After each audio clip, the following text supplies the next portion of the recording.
Vance Boelter, a man now widely known in the media for his involvement in the June 2025 attacks on Democratic lawmakers in Minnesota, has a complex and somewhat shifting political background. While he did not hold elected office, his political leanings, affiliations, and ideological expressions have become a subject of national scrutiny following the events.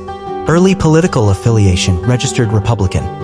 According to public records from the early 2000s, Vance Boelter and his wife were registered Republicans in the state of Oklahoma. This detail comes from publicly accessible voter registration documents and aligns with his long-standing conservative views. Oklahoma, known for being a conservative stronghold, likely provided a political environment that matched Boelter's early ideological inclinations. This Republican registration places him firmly within the mainstream right-wing political framework at that time.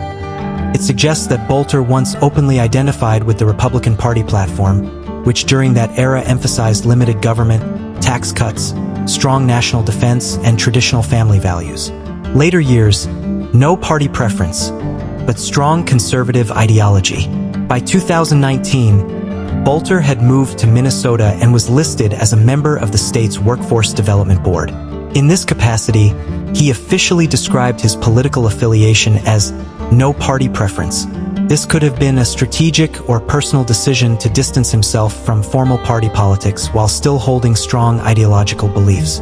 However, this apparent neutrality is not supported by accounts from people who knew him personally. Friends and associates, particularly a longtime roommate, have stated that Boelter was an unapologetically strong supporter of Donald Trump.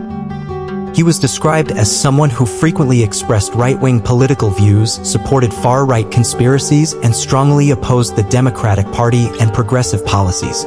According to these accounts, Boelter voted for Donald Trump and admired him deeply, spoke frequently about his distrust of the federal government, expressed anger about immigration, gun control, and what he viewed as the liberal agenda, may have held anti-government, sovereign citizen-style beliefs, though these views have not been confirmed officially.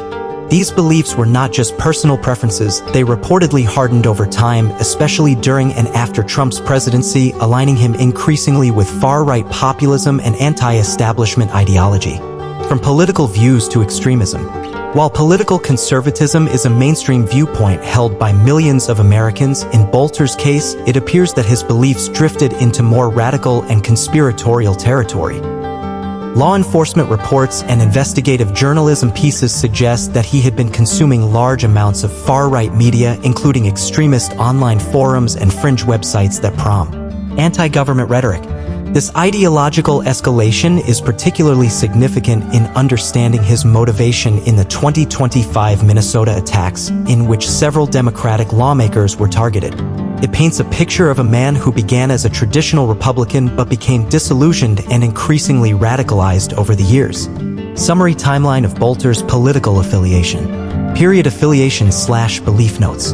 Early 2000s registered Republican, Oklahoma, traditional GOP registration with conservative views. Around 2019, no party preference, Minnesota government listing, publicly declared neutral, possibly for strategic or bureaucratic reasons. 2020 to 2025 strong Trump supporter, far-right conservative according to friends and associates, voted for Trump. 2025 radicalized ideology, anti-democratic views leading up to the attacks, consumed far-right and extremist content. Final analysis. Vance Boelter's political affiliation is best described as a journey from mainstream republicanism to radicalized conservatism, marked by a growing distrust of government and deep support for Donald Trump. Though not affiliated with any official party in later years, his actions and expressed beliefs indicate a powerful alignment with right-wing populist ideology, ultimately culminating in violence against political opponents.